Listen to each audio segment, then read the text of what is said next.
Whauta i le whaola lea, ua whaasātauina, ua pōpua ngaina, ia o wola. Ia whaalongolongo pēa i lana upu lelei, ua maea, ua maea, ua sau i le lalolangi nei. Whaaftai atu i le au whaipese, tātou e kalesia i Northside, sunga i le whawhengainga, i pāsa si ofele, te ina ai meise le kalesia. Ua te talaina le whiau o le nei sapati, i le mata ngofi o upu le lei, e tō matawina ai, masauni ai o tō whinangalo mo tātou loto, mo le wha moenga i leo tōngu mau. O leo wo uma, ona tō whi, tō wha, e lana au no le teitei tō ina o le tātou ngā luenga i Craigie Bird, sui teitei tō ina o le tātou mta ngā luenga o lo whawailolo, mātou mafuta ma teitei tō ina o le tātou mta ngā luenga i anai. Wo umo na whola le whala li tai au le nei, mai o te toe whape atu ai le anganga fia, i le suafa manu malo Jesu Keriso, tā lofa lafa. Tā lofa i nei o tātou uso a malo, whai o nā sia le tātou maftanga. A lofa le atua ma wha manuia i ate o tō. Lo tau sumai ma tala mai au matango fiai la tātou maftanga. E le ma whai o na tua i lalo le anganga o le whaaftai e vivi e i le anganga. Whaaftai e le atua i lo nā lofa, i lo nā ngalelei, lan tausinga, lan puipuinga. Le ulfafo ma le ulfale, o i tātou umalava o e o lo whaataditali. I le aso e matala i le langi i mawanoa, ma fio mai e lo tātou atua, i atu mau, le vi inga o le atua, nei maso mai o le whawavau. Whaaftai atu lona lua, whaaftai i teitai, tātou mta ngā luenga, pāsta ai ngā lei, pāsa suisala, pāsa siofele. I o lau whai ngā luenga tu ina, o la autou pule lea, whaaloalo mawalunga, o maure nei, sapati. Anō mai o tō au lau saunia tātou talo. Le tuae lo mātou tamā, o oe o le tamā lofa, e le ai lava seisi atua wana o oe le atua moni, mai al vavau e o i le whaavavau. Wa tūlai o lau au na e vai, e valea, e whaatau waa.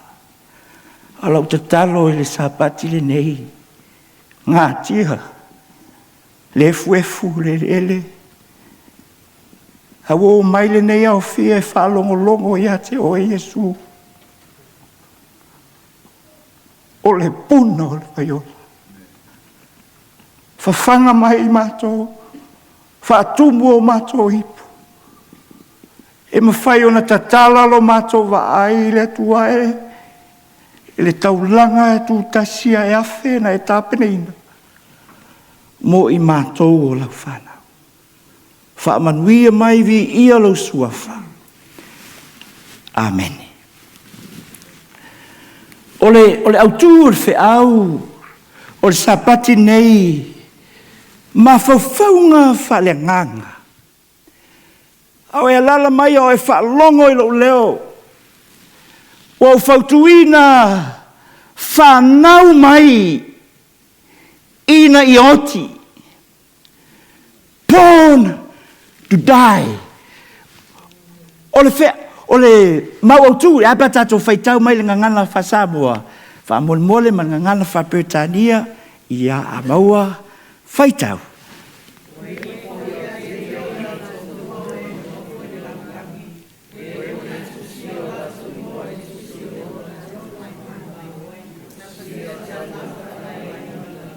Fapertania, our youth, Iya, and all that dwells upon earth shall worship him, whose name are not written in the book of life, the Lamb. God has a profound plan for our lives. Even we do not understand it. Through Christ, we begin to see God's profound and divine plan for salvation. Today, the message today, we reflect on a powerful truth. Jesus was born to die. His birth was not an accident, and his death was not a tragedy.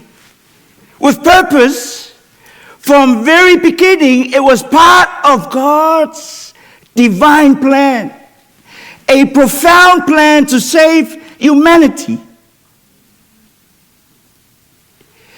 Revelation 13, verse 8 tells us that Jesus is the Lamb slain from the foundation of the world. This means that before creation, before sin entered the world, God already had a plan of redemption. Jesus' death was not a last-minute decision. It was planned from God from eternity. Before Adam was sin, brothers and sisters, God already prepared the Lamb. You say amen. Amen. Before we were born, salvation was already made available. This shows us the depth of God's love. God did not react to sin.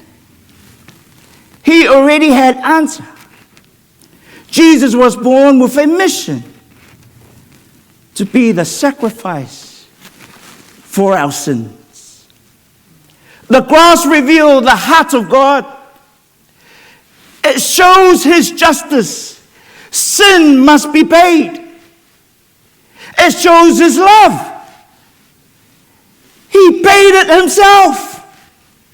Romans 5 verse 8 says, while we were still sinners, Christ died for us. Jesus was not forced. He willingly gave his life. He was born to die so we could live. What should we do in response to this truth? And that's the question we ask, brothers and sisters. What should we do in response to this truth? Believe in him. Accept his sacrifice. Live a life that honors him. This is not just a story. It is an invitation to salvation. A o le iai le lalolangi. A o le iai ni tangata. Na iloa na sila fia le lei e Yesu Keriso o ia o le tamai mamoe. E fasia talu o na whavae le lalolangi. E te maitawina le te talo umia le lifaola. Le mafutanga a le atua malonalo. God the Son had a relationship of love and fellowship with God the Father before the foundation of the world. A wawa e alofa mai a te au. A o lei whaavaina le lalolangi. Mumupe tel mumul whai pelus fulu. The work of Jesus was ordained before the foundation of the world. Na sila fia lava ia. Na sila fia e ia na mua. Ai le whaavaina le lalolangi. Le kalesiae. Le mafutanga le alifaola malon tama. Na talanoa. Mawhailoa iai le pokalame. a ele I Fanau mai oe, a ele Iesu tangata I lalolangi. Le pokalame o Iesu Keriso, le alo, na fasia, talu na whaavae le lalolangi. Whaasolo fe au I tai au le lei, ke nese muamua, o tātou I loa ma malama, sa so na nunumi le lalolangi. E whamai upo la whionga paia le tua, na whaie le tua, le langi ma le lalolangi o le tua, e sau le upu Elohim, o le tua le tama, le tua le alo, le tua le ngang paia, le tua wha malu, le tua le alo, le fonga fetalai, e ngai oi le nganga o le tua, aso muamua, whamai na fetalai atu le tua, ia malama lama, ona malama lama lea, tu e se le ao. O le ao le malama lama, o le po liuli. Aso lona lua, whamai na whai vani munimo. Tu e se ai vai lunga, ma vai lalo. Aso lona tolu na whai ai whamai tu e se ai le tua, le lau ele matutu, ma vai. E whamai upu la whionga le tua wa ola I fora au. Aso lona whana whai le tua le la. Ma sina. Ma whetu. Aso lona lima. Ua whai le tua le sami. I o sami ma manu whelelei. E ape mai so amene. Le alofo le tua mai tau. O le alofo le tua lea ua. Maia e le whawaina lalangi. A o le ua whamatala mai le tua. Le pokalame le tua. The divine plan of God. A le whaia lalangi. Ua umana tala noa. A solona olno. Man vai wha matangata. Pale li. A solona fitu o sapati. Ke nese lua. Whai pua iwa whamai ua wha tupu ola ina. E le atua le whatoanga I e tena. O la au a matango fie. O la au aina e matango fie. E mawhai ona whaonga aina. E whamai upo tuspa ia e aluatu ai le vai. Vai tafe mai e tena. O le vai tafe lea ua vai wha. O whaingoa ai nei vai tafe. O pisona, kaiona, I te kelu. Mai furate. Le whatoanga I e tena, ona tuu ai lea, whamai upo tuspa ia, I to tonu le whatoanga lea, o lo o iai le la au, o le ola, e I lo ai le lei ma le leanga. Tuu ai lo maritangata. Ma le upo le atua, pule o lua I mea uma. O le la au, o le hola, o le la au e lua I le lei, ma le leanga, au ai te lua pai ai. A ona lua pai ai, ma lua ai, e te lua oti. O I nā lea e mai ai, le filifilinga sao loto, the freedom of choice, mo oe mau le soifua mai ai a tamu se o mai a te oe mau tai anei, o lo tuu mai pea, e le atua lofa. O le filifilinga sao loto. The freedom of choice. O vaenga mumua whiau tai au nei. Fanau mai e oti mo I tātou. Born to die for us. In atonement for our sins. E pa tātou whaitau mau alunga screen. Mau whaitau.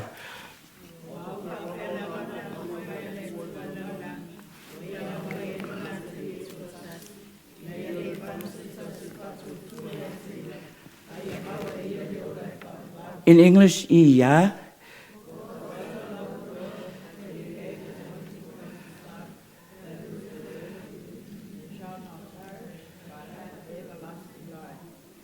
Faftai. Mumukane tsa sulima. On fai pelu sulua. Tawi an maulia. Awa fape ona oti uma ya atamu. E fape foi ona faulaina uma I akeriso. Le lofa tu noa God's grace E le na o Israelu. E le na o tangata Samoa.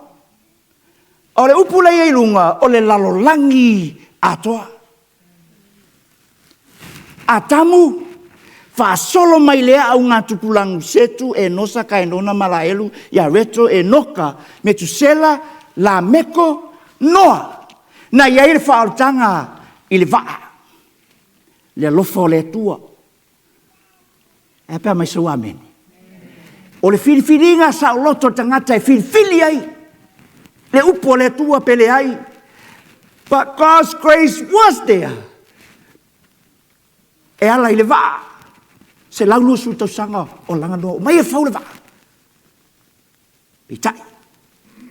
La whiriwhiri a tangata i e muli me e whimana o ai. A o tangata e tō walu. Mamanu. Na whaoraina. E te mawhau i le teimi o whasolo i a Sotoma ma Komoro. Ea. Whai tau kene se su walu. Na iei from talanga la fionga lola. Wha umatia Sotoma ma Komoro. A o inaro o iai le tangata o le tua Abrahamo. Na alua tua i Abrahamo. Ma la tala noa ma le tua. Ma whai atu le tuae. O lea e wha umatia e tangata leanga. Ma tangata ami o tonu. A upu ia le tua, whamai le tua. Pe a maua ni tangata e 5. Toi whai atu Abrahamo. Le tuae. E a pe a maua ni tangata 5. Whamai le tua ia. Pe a maua. 5. Pe a maua. 12.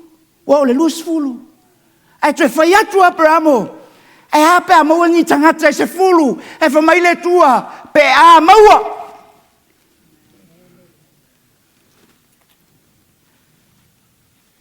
O le alofa o le tua. Plan. Ai le iwhawina. Whawahina le laulangi. Le alofa o le tua. Anga sala atam. Ai ai alo na alofa. For the mankind. Tangata. Oe mau. Le kalesia. Noa, Semu, Abrahamo, Isaako, Iakopo, i tua inga sulua, vai lua, le malo, lai fasolo mai lava. Lai ia le lofo le tua. Ina ua tāli teimia le tua. Fanau mai e oti, mo i tātou. A wā ua whapea lava o nā lofa mai o le tua i le lalorangi. Ua ia mai elo nā taliki e tō tasi. Ida ia le whanau se tasi. E whaatutua ia te ia. A ia maua le ola e whaavau. O le mātai o le lua whai pasu tasi. Pea e whaitau ia i o tangata ata mamai. O le au makoi. E la tau te vaai whetu. E lor me e anga ia i le awala i whetu. E fia o e asi. Wala tau iloa wa whanau mai le tupo tangata iutaia. O le tāua ia, o le whaamatala mai ai, whamai o mea alofa ina ua nātou taunu ua ifo. I le tama i titi lea, le whaola. E whamai upo la whionga le tua, ua nātou au mai o mea alofa. O a mea alofa, o le aulo, o le arfa mtala o le aulo. E whaatu saina o le aulo o Yesu o le tupu. Le wha mtala e mātaio. Whamaya. O Yesu, whaingoa a Yesu o le whaola. Emanuelu, ua ia te tātou le tua. Le wha mtala e tusi o Isaia. Whamaya. Ua whanau mo i tātou le tama. Ua fo ina mo i tātou le atalii. E ilona ua le malo. E ingo o ia. His name, o le sili ese, o le whaipule, o le atua malosi, o le tamar whavavau, o le lii, o le file mu, o le aulo e ave mo tangata, le tupu. Na lofolona lua, o le pulu li pano, o Yesu, o le whaitau langa sili. E le ngato ia le whaitau langa sili, a o ia. O i o le taulanga. Apa mai sa wamene. Bala falana tolu o le puru muro o Yesu o le taulanga mo anga sala. O le maule lua ko ni toi lima fai pelusu tas. Apa tato fai tau mo yei fa mo le ama fai tau.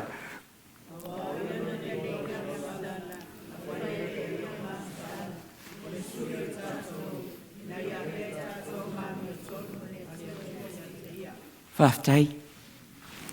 Au ia lala tai au ne, mawhawhau. Olo whamtala mataio, ma reko luka yoane. Le teimi mla, whamsino i nai le li whaala. Ua watula ia pilato. Masue ina. Tu mai pilato ma whapea mai i tangata. Le nu o le tua. Ele o maua se mea e tasi. Tu la fono Roma, tu la fono o tau i utaia.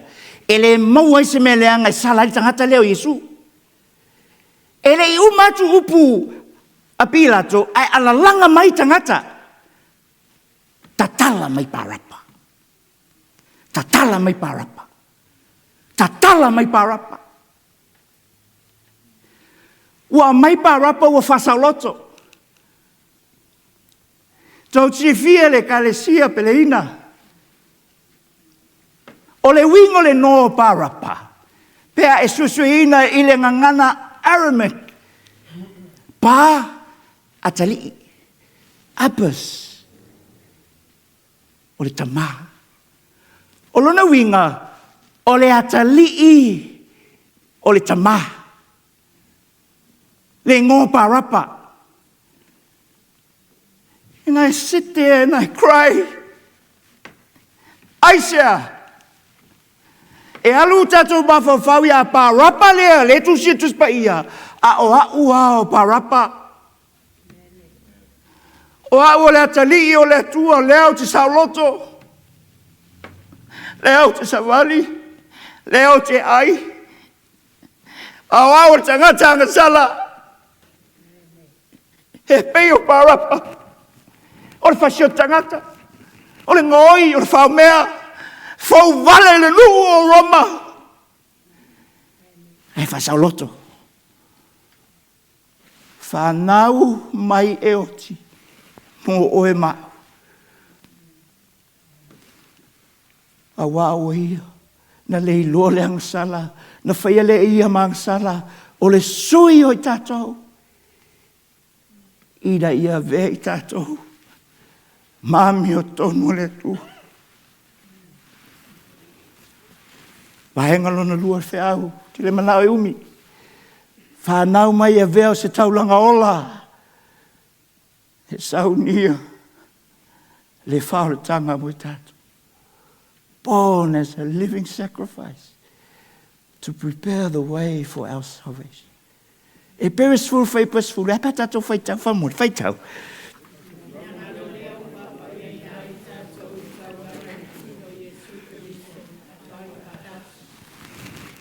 O le fina ngalo o le tua. E leo se fina ngalo se stangata o le fina ngalo tu tasi o le tua, o le fufuanga le tua. A wina mai e Yesu e vea mataulanga, ia whaolaina tangata, o le fufuanga pa ia talu mai le amatanga. O le fina ngalo le tua whamantua fui, Yesu na te talo.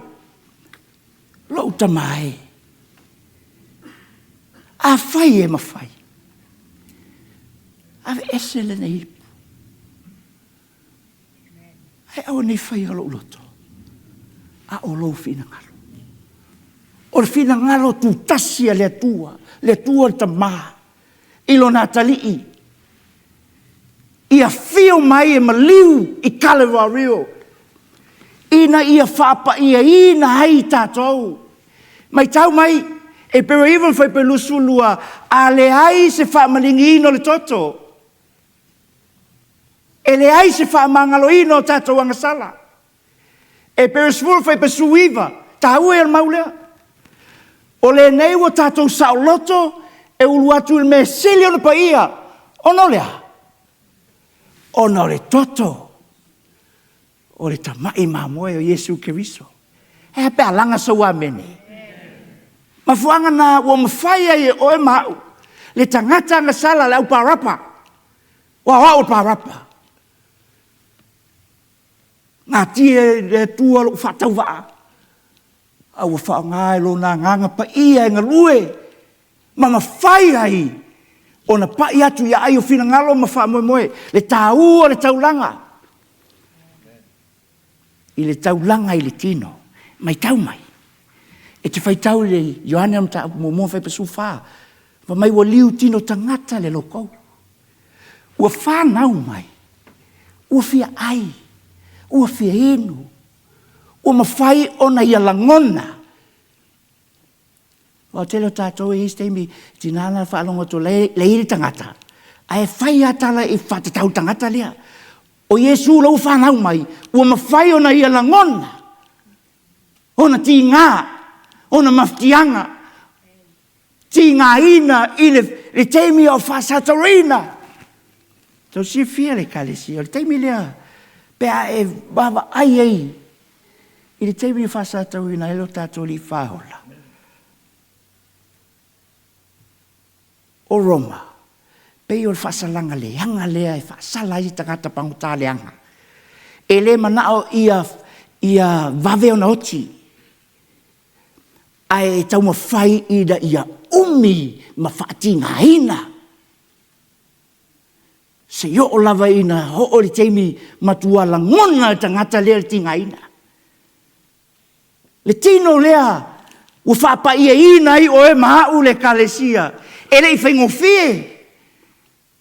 I ona ti ngā, le teimi na tutui ona lima. I whao, tui i. Ona vai. Le tau. Le pare tui tui. Te mawhau whau ai. Le tai hao le nei. Te lei saufua. Born to die for you and me. Ia tā pena i oe. Au nei whano se tasi. E whātu tua ia maua uma. Le ola e whāwawau.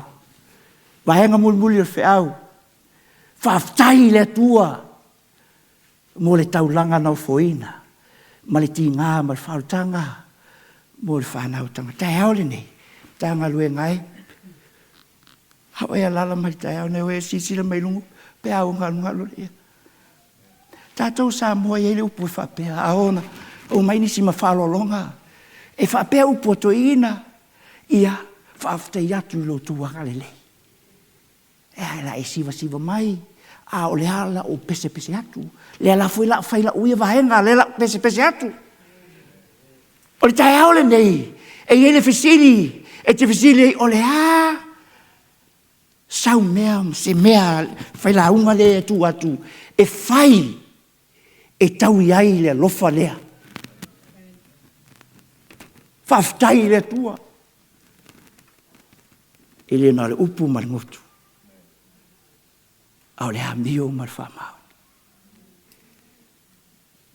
Teimi o te toi o leola. Te whaftai e oi le. Pele i loa tu hai whaiwhiau.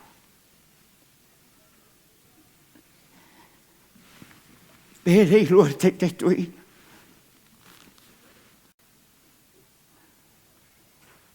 Ala sila fonga le tu. I lau au nanga. I lau tau tua. E te whawhetai e oe. I le lofa o le tua. O me whai e ona e ola. Mau ola. Ao tūri mata i laso e mata lai le. Whio mai lo tātou li whao. O le pōle o le astofi.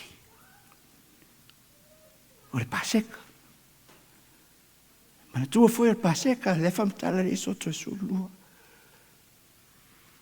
Le tamai mamoe, na fasia o lona toto. Wa wale hei whalavo feto. A luatu le mala, wa sopo ia. Aisia, o le toto, le tamai mamoe. E whamai upo la whionga le tua, Yesu la vaia. Nau lo loto. O uso, la usoe, nau lo loto tātou te mafuta, paseka ne. O fisiri aisia. Awa o Yesu lava i o le paseka. O le Paul mulmuli lea. Lato te ai. Ma whawhitai le areto o lona tino. O le taulanga. Sui tu langa i lona tino i manu. Awa whaia le New Covenant. Po le whengai ngā whau. O si whengai ngai le atua malona halo. Na whio mai e Maliu mo oe mau. Whapea lona toto.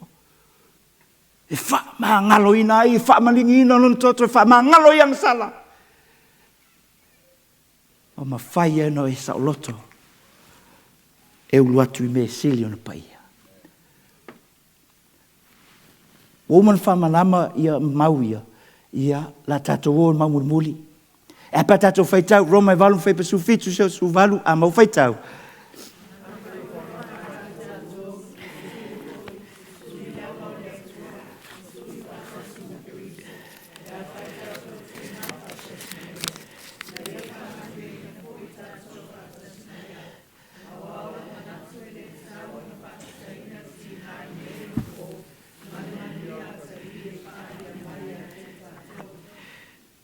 Pa mai upo la whioga le tua. Toi fo ilo ma fau ia parapa. Whasau loto parapa. O le atalii o le tama. O le atalii o le tama.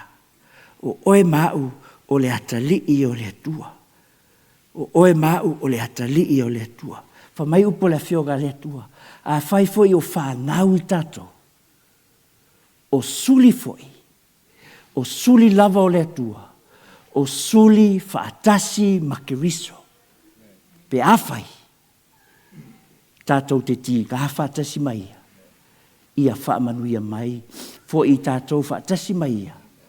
A waolo manatu, e le tatau o na whaatu saina le ti ngai nei o na pō. Ma le manuia atali e whaalia mai. Ia te i tātou. A waolo fo ina ia te otou ono ke viso. Elena ona ia whaatua tua ia te ia. A ia whaati ngā ina fo i o ia. Ua ia te otou fo i lea lava taua. Tā ua ia lupu lea. Ua ia te otou fo i lea lava taua. O upu ia Paulo ia Filipi. Tofu a tangata malana taua. Nā te tauina. Lea o te tauina. E lei loe se tasi. No one. I can't see what's happening here. It's my sister. No, I can't. She's sitting there trying to worship God, but I don't know what's in your heart this morning. E te ui ni taua. Tau inga. O pupua ngā o maftianga o mea uma o le tutupu leo langa nei. Only God knows. E whamai Paulo. Ua ia te o tofu e lea lava taua. E peile o lea na o vaai. O tau vaai mai a te au. O lo o tau whaalongolongo nei foi i a te au. Na o ia te o tau na u whalpuipui na sasa. Na awe whalpuipui. A o lea tusi mai Paulo i le whalpuipui. Le taua la la ue Paulo. Ti ngāma maftianga o leo langa i le tala ina. Le ase me hao na e whaia, Paulo, tā la ili tala lele. Wha umar whi au. Ua wha malosi loto leo soo. Mā pōpua i atu mau le wha tūtua. Ua wha pe atu fo i o pōpua ngai tele. E ta tau ai o na sawa tuai. I le mālo le atua. Le ase me hao na e whaia. Tau i atuai le lofo le atua. Tanga luenga. Tātou te ui pūpua ngā maftianga o le nei o langa.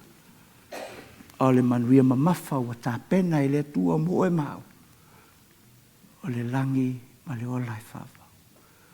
I le suafa Jesu. Amen.